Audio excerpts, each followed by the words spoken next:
Good All evening, right. friends and family. This is Denise I'm the president of Repair, Restore, and Grow Black Communities. We're starting a little late this evening, but of course, in our world of technology, things do not always go as smoothly and on time as we would like for them to be. But we were working very hard to bring this presentation to you tonight. And so we're very happy to have our guests here tonight, George and Natasha on Behind Black Business. As you know, we come to you every Wednesday with a Black business in the Chicago area because this is the way we feel is the best way to circulate our dollars within the Black communities. We have many Black businesses in this city, and we need to know about these businesses and we need to support these businesses. As I continue to say at each podcast, our Black businesses are more than likely to hire Black people. And as we know, small businesses do most of the hiring in this country. And that is why this is so important. Also, our Black businesses are more likely to provide opportunities for other entrepreneurs, our Black entrepreneurs within our community to place their products in their establishments. Our Black businesses are more likely to do business with other Black businesses for their products, for their services that they need, the attorneys that they need, the accountants that they need, the cleaning services that they need, the transportation services that they need. They're more than likely to hire Black businesses to do this for them, other than other ethnic groups are going to hire people from their community. And so we have to support our Black businesses. When our children and other aspiring entrepreneurs see Black people in businesses, they are role models and they are inspiring to these people. And just inherently trying to take care of your family and supporting your friends. You're taking those dollars that you are receiving from your customers and helping you to help those people in your families and your friends. And so it's very important that we support our Black businesses. We also support our Black bookstores. We once had over 20 Black bookstores in the Chicago area. We now only have three: the Underground Bookstore, which is our featured bookstore for this month. Last month, we had Frontline Bookstore in Hyde Park. Prior to that, we had Afriware, Semicolon, which is on the west side, the northwest side on Division in Chicago, have presented on our website. And I know that many of you find it convenient to go to Amazon to purchase your books, but we're asking that you go to our Black bookstores and purchase your books. We have a Black bank here in Chicago, the Southside Community Federal Credit Union, who's been here for over 20 years, that have been not only helping individuals get loans, but also are educating our people. They have regular classes that they offer free of charge on finances, how to manage your finances. That is so very important. Nowadays, you need a 700 or better credit score to get credit. It used to be 500. And so it's very important that we learn how to manage our money. And when we deposit our money into a Black bank, that gives them the opportunity to create more dollars so they can help the people in our community and further circulate the dollars. So that's what our organization is about. We're also raising dollars to help some of our businesses, and we are in the process right now of providing a service to help one of our businesses develop a website. And so we're very proud and happy to be able to do that. And then we have a public policy division where we are working hard to get our schools and our local libraries to get contracts to support our Black bookstores. So we want you to know that this is a grassroots effort to help our businesses. So we appreciate you coming and supporting our organization with donations. And we definitely appreciate you coming and supporting us with this podcast. So without any further conversation about that, I want to bring to you our two special guests, Natasha and George. And they have a very special business. They actually have two businesses. This is a husband and wife team, and they're providing some very important and essential product to our community. George is a beekeeper, and Natasha raises chickens to hatch eggs. And so I want to first thank them for coming tonight, and I want to give them opportunity to begin to tell us about who they are and how they got started in this business. So, whichever one of you want to start, George or Natasha. You want to start tonight? Sure. Okay. Talk about it. I'm Natasha Simpson. It's my husband George Simpson. We, as stated, we are a husband and wife team. We've been together for 11 years, married for one, and basically we got started in this business, just wanting to know, like, our drive of wanting to know where our food comes from and how it's produced. Mhm. So we started keeping chicken first out of, like she said, to see where our food comes from, and as a fun hobby. And then we expanded it with going to honeybees, which we keep for the honey. Give me a drink, please. Excuse me. So, with that being said, it's all him. Basically, he had the drive and the will and the want to and how to and the research to figure out how we can create a way of knowing where our food comes from and actually doing it and producing it naturally. So, with his drive and his enthusiasm, got me on board, and we just like, hey, let's do this. And you know, this is so important. We had the Black Oaks Farm on our website. I mean, on our podcast. Well, they've been on our website as well, but they were on our podcast. And this is something that they were talking about, how important it is for us to have some control over our food source. And so this is exactly what you're doing. Now, to become a beekeeper and then to talk about growing some chickens, I mean, you can't just go and do this. I mean, what are some of the skills or some of the things that you have to put in place to actually start, you know, growing these bees and the chickens as well? Well, to get started, we went to like a seminar from urban agriculture here in Chicago, where they gave a seminar on keeping chicken, keeping ducks, goats, and honeybees. Because there's an old law in Chicago that you can't keep farm animals within city limits. You just can't slaughter them. So we went one year. We talked to the chicken lady, and we sat through the class and watched everything that she said, and then we went over to the next class, and then there was the bee lady there, and she talked about keeping bees. So I got her on board, like she said, with keeping the chicken. And then I said, well, you know what? Next year, we're going to expand. We're going to keep the bees. So, yes, I was scared at first. Okay. Anybody naturally will be scared. Exactly. You both were. But once you get past that, it becomes routine. It's not a lot of work, but it's not easy.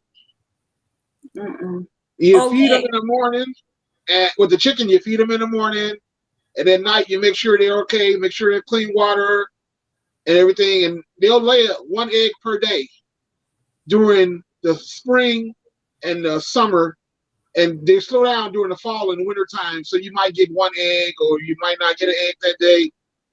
And as far as the honeybees go, they're pretty much, they take care of themselves. You just get them a hive and a home, and they'll do the rest of the work.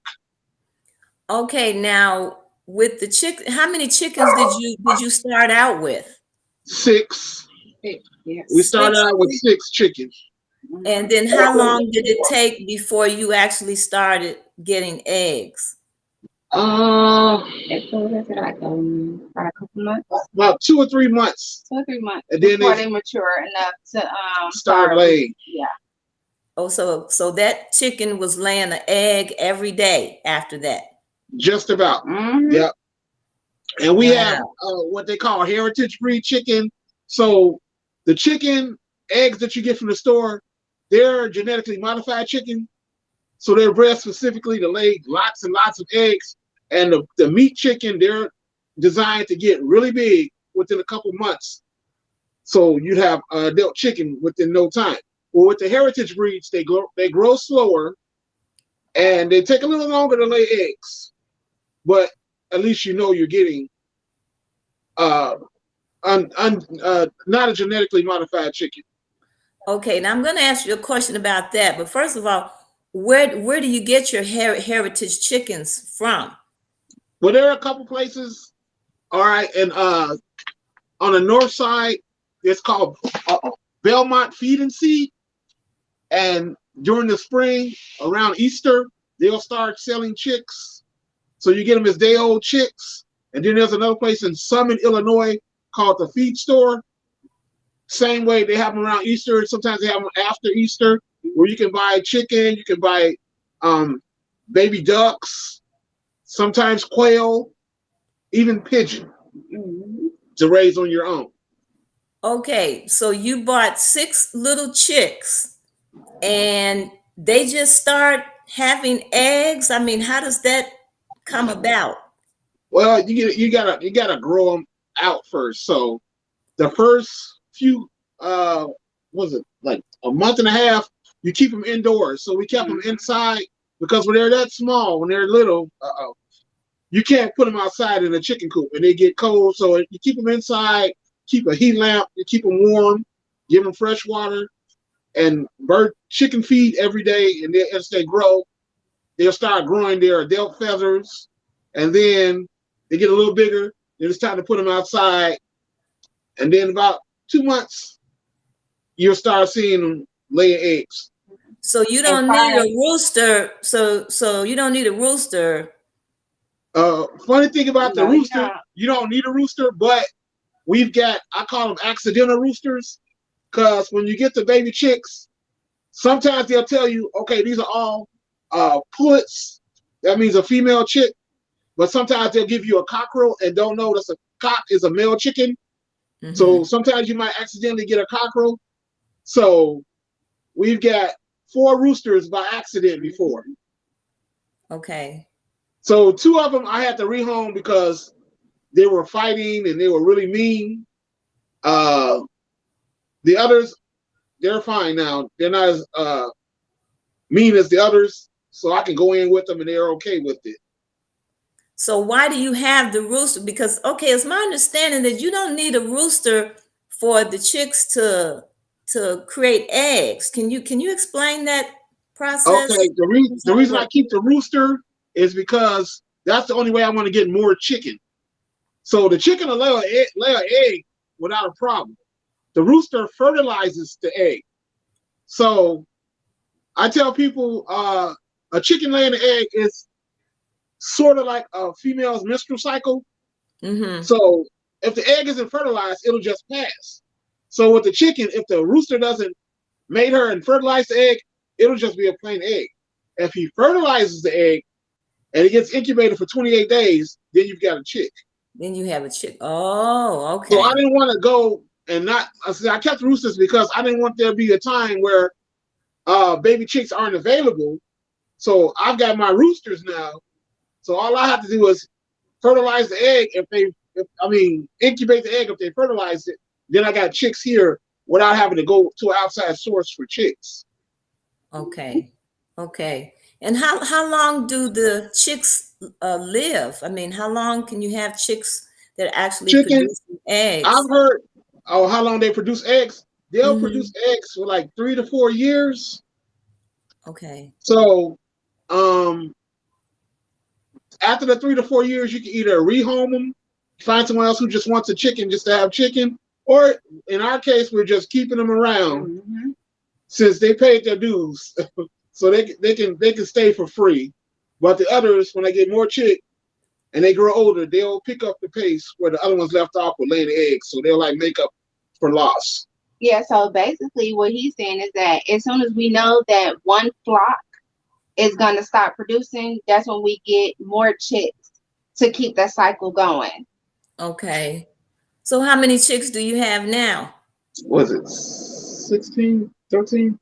Yeah, about 13, about 15 chicks. Okay. About 15 chicks and 4 roosters. That's a three. Okay. Four. Yeah, Four roosters. 4 roosters and about 15, 16 chicks. Now, other question I wanted to ask is still about the chickens. You say your chicks are caged free and they're non-GMO, right? Right.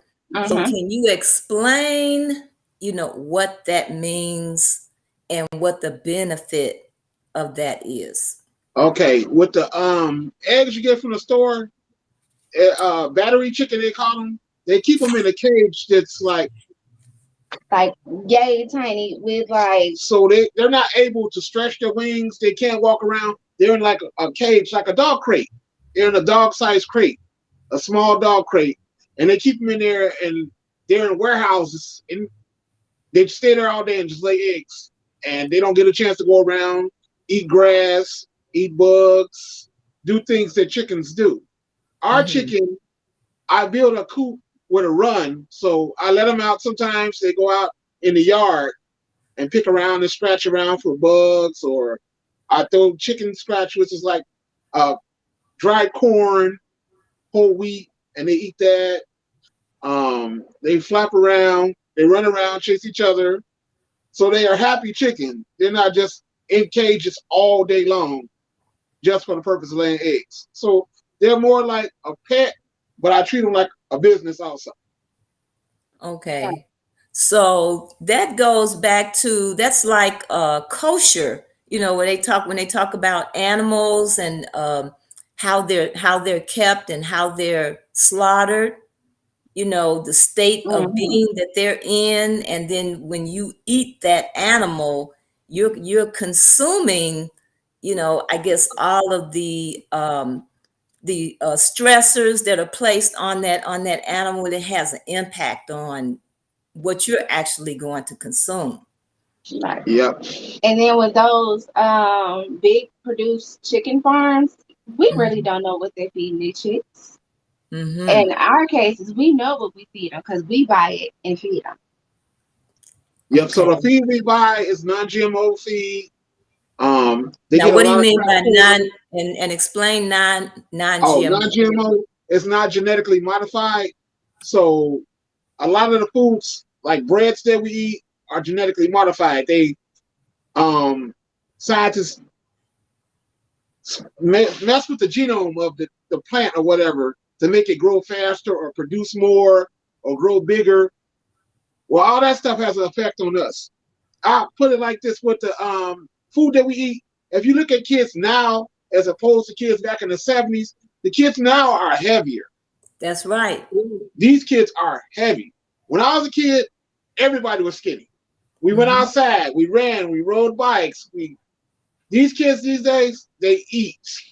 and play video games or on the Mhm. phone.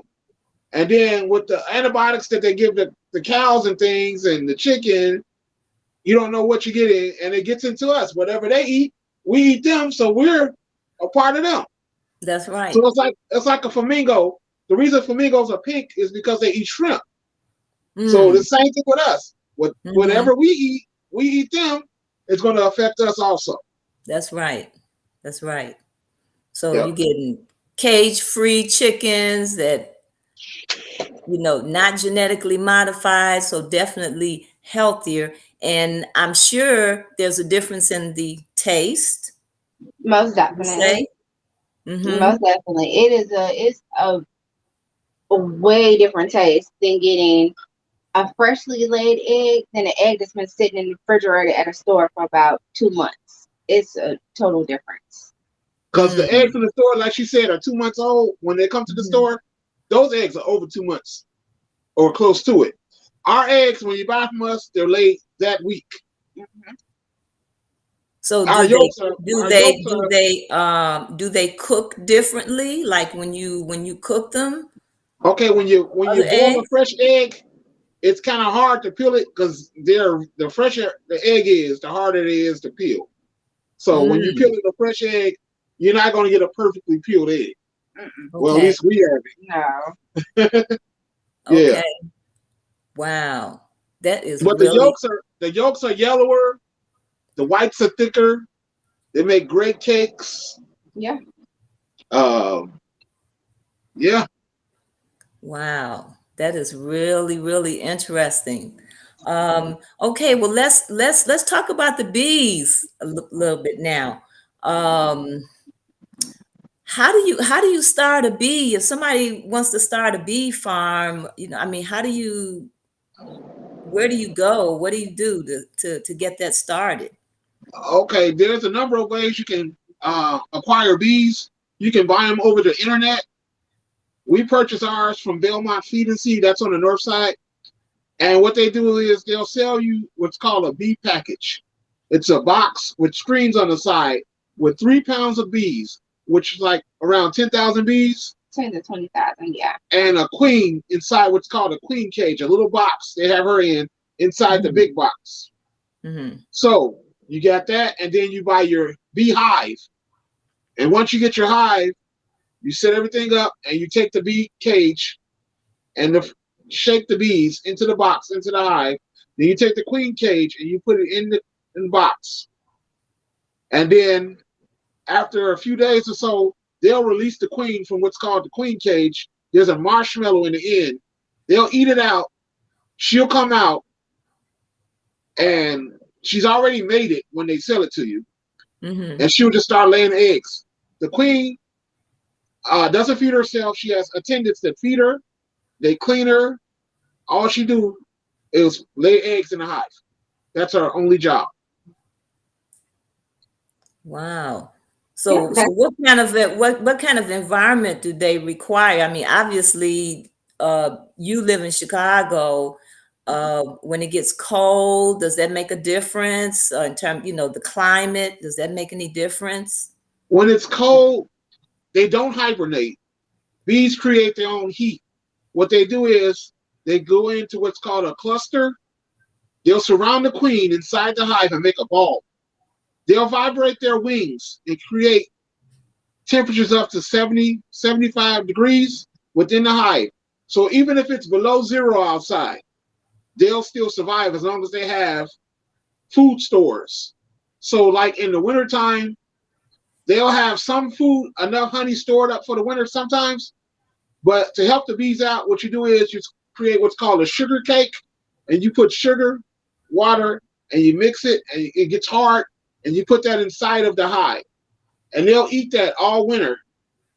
And then around springtime, they can go out and visit and get pollen from flowers. But until then, they can maintain with eating the sugar and the rest of the honey that's in the hive. So So what cold weather happens? doesn't bother them at all. So what happens if they don't get enough sugar? What do they If they do? don't get enough sugar or Food source throughout the food winter. sources throughout the winter, they'll die. They'll die. Our first year of beekeeping, the hive died. That was 2017? Yeah, it's 2017. Our first hive. Our first hive died.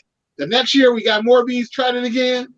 That hive died. Mm-hmm. The third year, we had a hive that lasted. Yeah. So now we're able to maintain because we know what to do to keep our girls going throughout the winter. So you figured out how much sugar to keep To in feed there them. to help them Yep. survive. And then we went from one hive to two hives. So yeah. we have 2 hives at this moment. Oh, that was going to be my next question. How many hives do you have?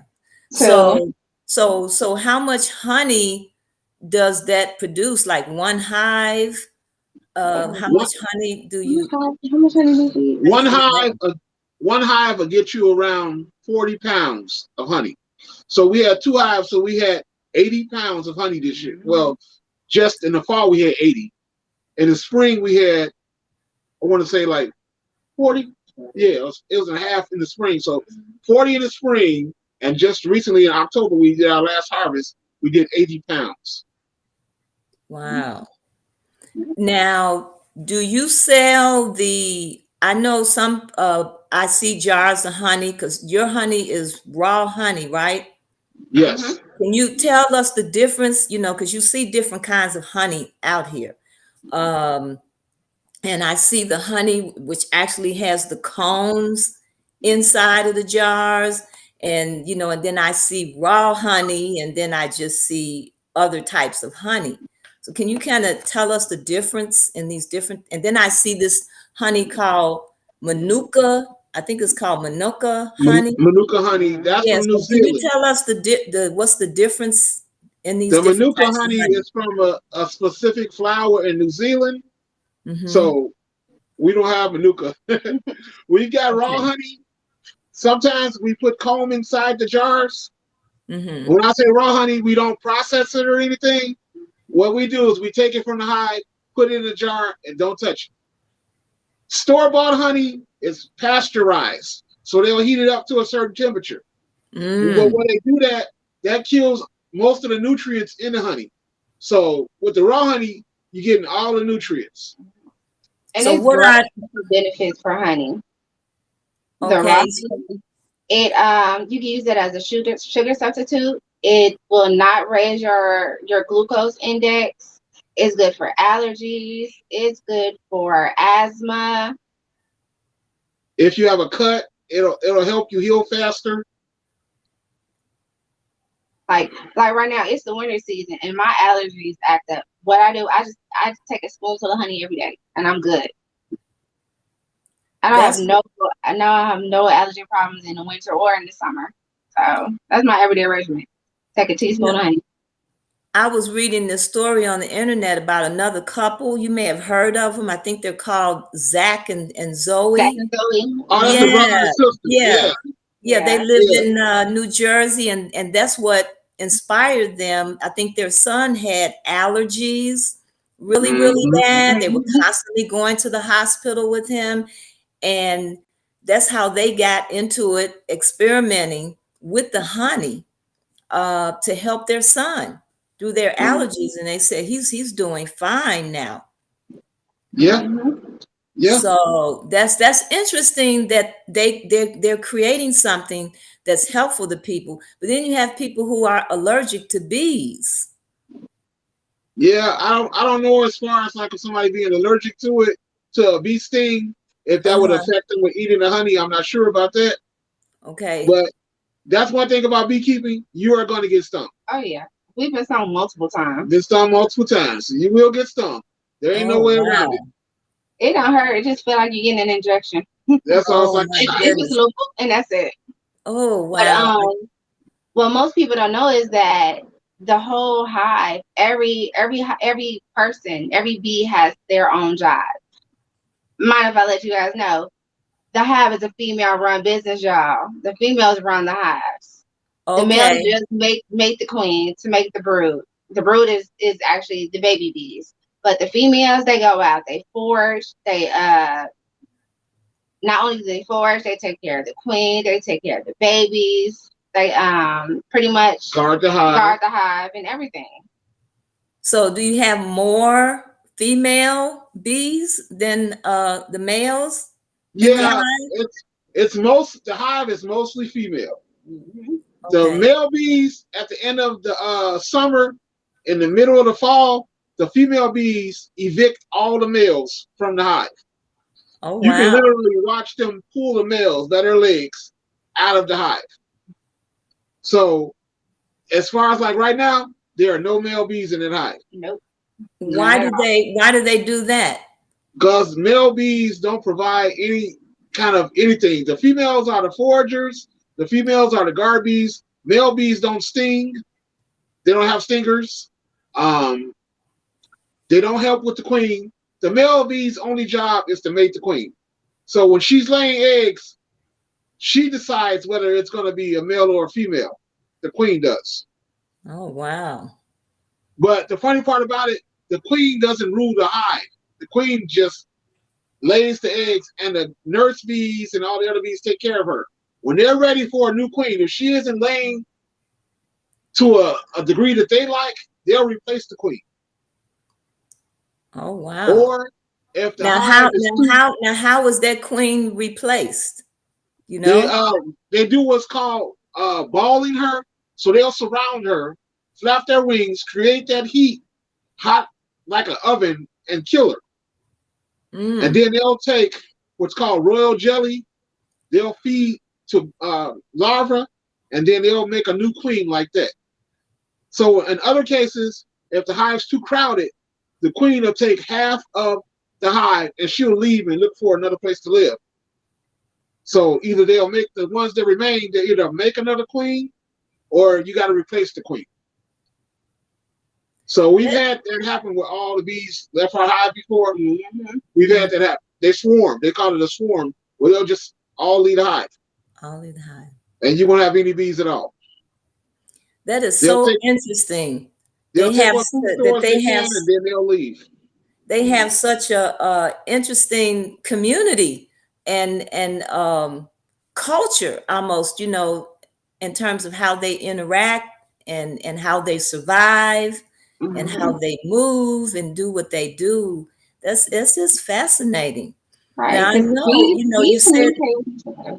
Oh, Go I'm ahead, sorry. tell them. I'm sorry, No, go ahead. no, I'm saying because bees communicate with each other by flapping their wings. Mhm. So it's like when they forage for honey, they forage 2 miles north and 2 miles east and west, north and south, east and west. So they have a 2 mile radius to forage for food. So the forager bees will go out and create the path. We call it the bee dance. So when they come Mhm. back, they'll come back to the hive and they'll recreate that bee dance, that bee flight, so they will know exactly where to forage and get pollen from. Now we have our own trees in our backyard. So we Okay. have an apple tree, a pear tree, a cherry tree, Peach tree. and peach tree. So when they bud, the bees go and get pollen from our flowers, which is another thing. We Mhm. need bees, because bees pollinate our food. So if we don't have bees to pollinate our food, then our food won't grow. That's why there is such a shortage of bees around. And people just lack the knowledge of how important bees are with food growth. Mhm. Wow, that is really, really interesting. So the types of flowers that they pollinate, that determines like the names of the honeys that you see. Like if you see orange blossom honey Mm-hmm. or Tupelo Clover. honey. Yeah. Or the manuka, like you said. Yeah. Yeah. Uh, so what type of honey do you produce? Okay. Ours is like she said. All the trees that we have, there's a combination of peach, pear, cherry, and we have two varieties of the apple tree in our yard. So when you taste our honey, you'll taste the notes of peach, pear, cherry, apple, and the honey. Yeah. Oh, wow, that Yeah, our sounds. honey is a real pretty flavor. We get that a lot. Like, your honey don't taste like honey in the stores. I'm sure it doesn't. Wow. So how do you market your products? How do you get your products out here to people? Okay, we have a website. I do a little marketing on all social media like Facebook, TikTok, Instagram. We do vendor events where they have different vendors. We'll come out and sell honey. Then um, I take something to work and sell it at work sometimes, and she does Oh, too. my coworkers love the honey. They look forward to honey season every year. Yeah. Wow. Wow. And so if somebody was interested in getting involved with this, with either the bees or the eggs, what are three things that you would tell them that would be really important? I would tell them, if you believe you can do it, you can do it. Research. Research. You don't need $1 million to do it.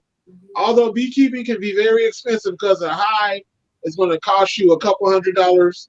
The bees are going to cost you about $150.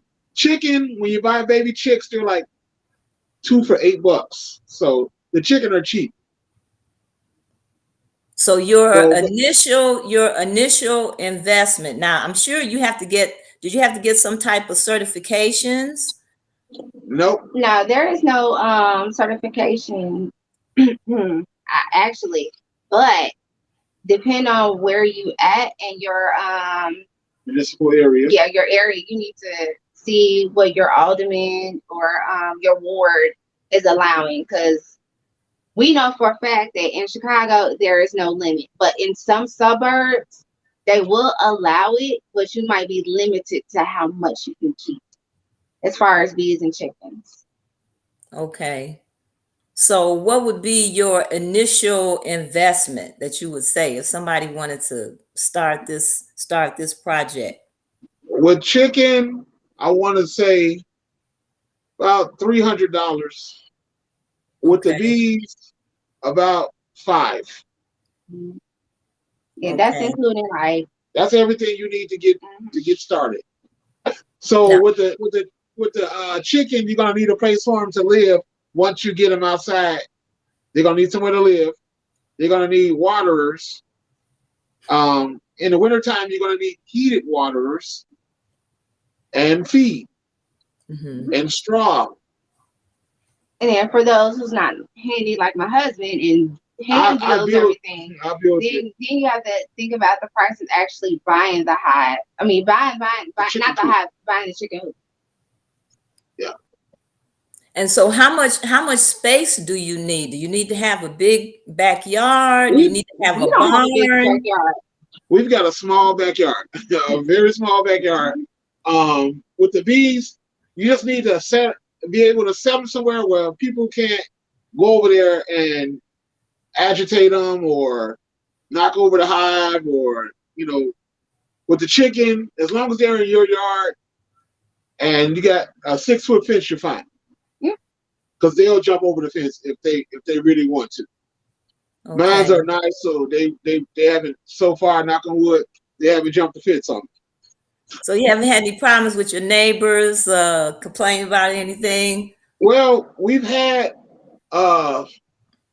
one neighbor called the city and had a noise complaint about the roosters, but the neighbors on the other side are pretty good with it. We give them eggs and we give them honey, so they're fine. But it's just one neighbor that's complains about the roosters.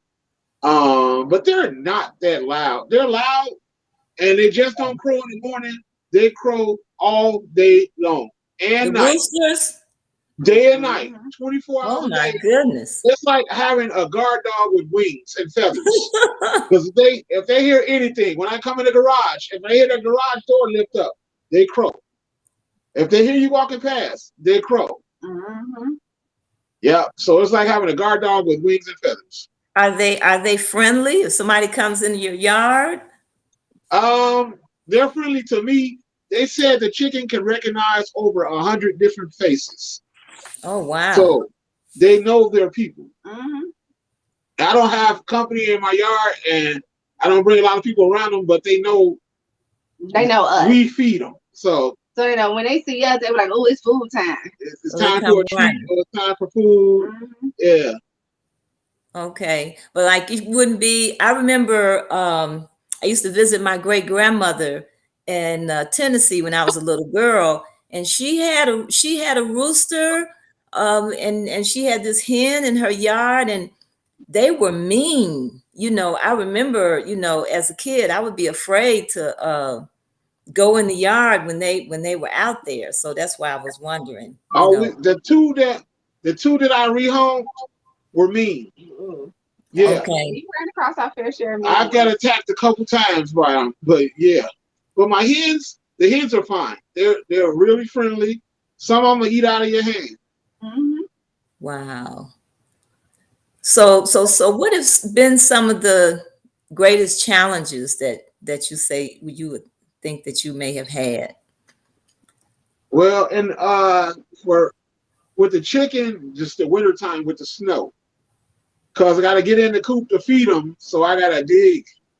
Sometimes if the snow's really bad, I gotta really dig to get into where they're at and give them a Okay. path so they can come outside.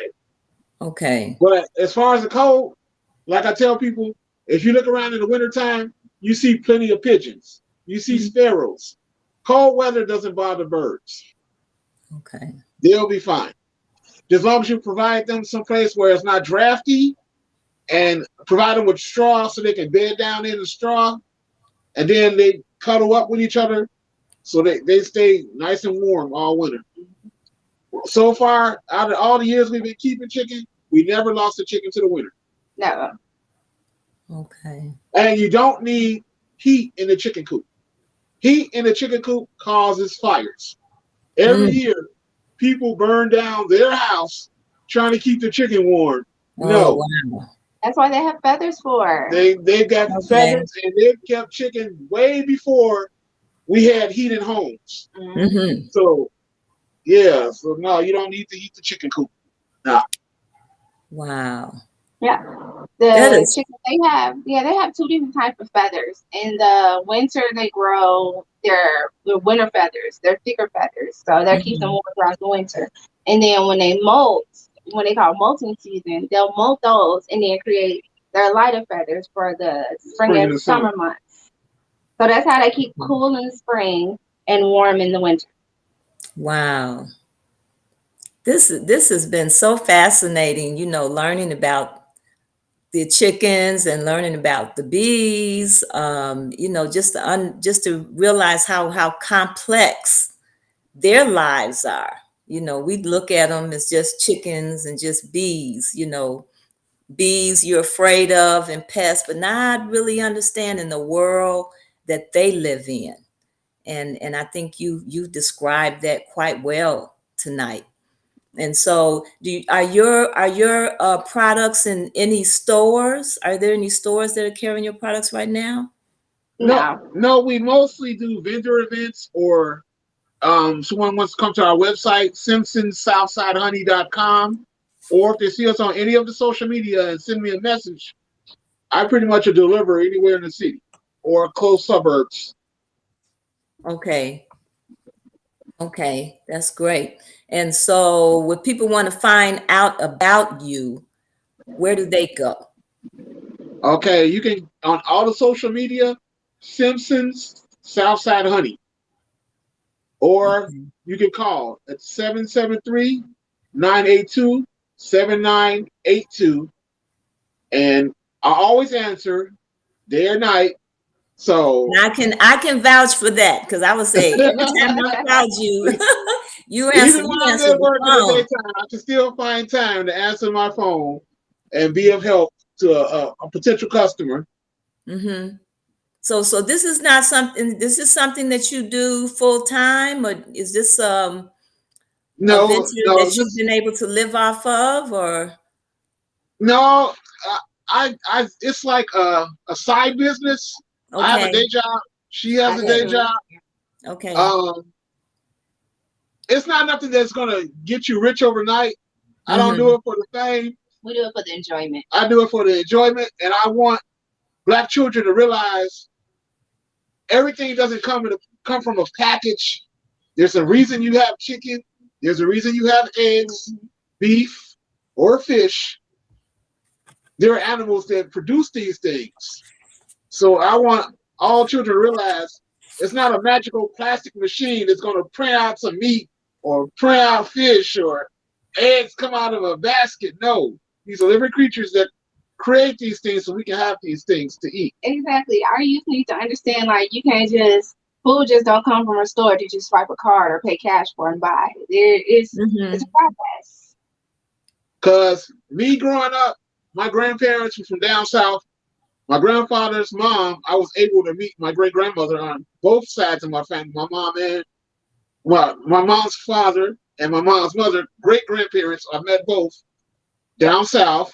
My grandfather was from Pine Bluff, Arkansas. So we would go down south sometimes, and my great grandmother had a farm.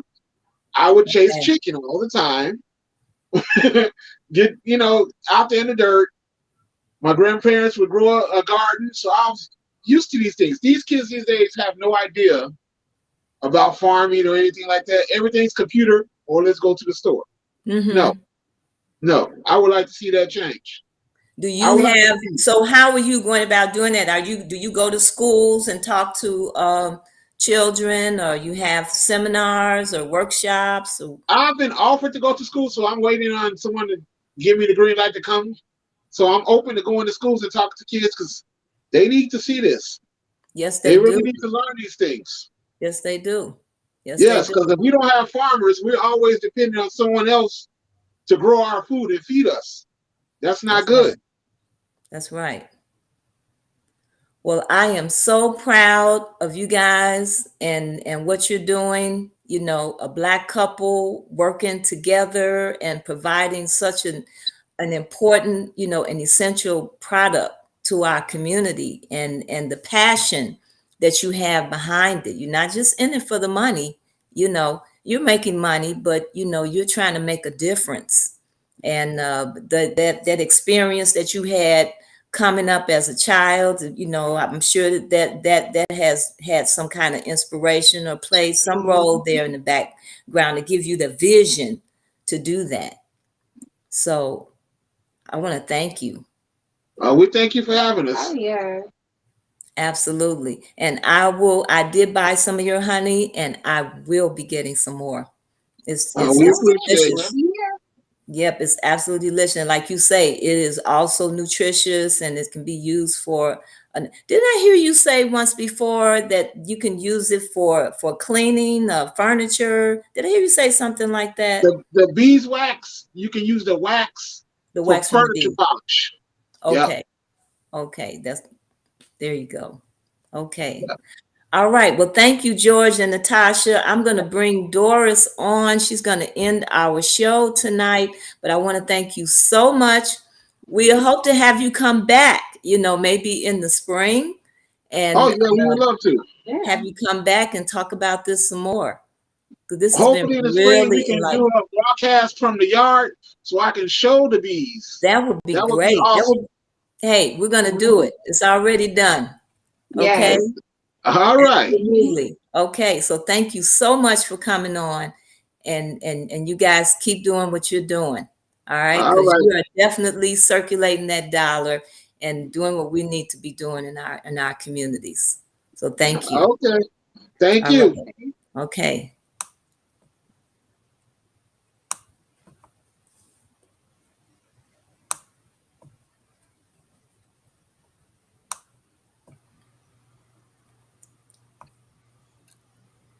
Okay. We have Doris here now. Hi, George and Natasha. Hey. Hey. Thank you for coming back on the show again. And we Oh, look, no problem. Anytime. We come back Anytime. anytime. look forward to having you guys on in the spring. So, we want to thank the family again tonight for watching our broadcast. And we'd like to announce our winner of our book. The winner is Arthur Ward. And the book is The Philosophy and Opinions of Marcus Garvey. And that's coming from Frontline Bookstore. Again, Arthur Ward is the winner of the book of the month, The Philosophy and Opinions of Marcus Garvey. So another thing you all can do to help us keep this going is to donate. Go to the donate page, and whatever you donate, it will be appreciated because we need it in order to keep these shows going. With our goal is to keep Black men and women in business and to create other Black men and other businesses in the Black community. So go to rrgbc.org and donate. Again, whatever you donate will be highly appreciated.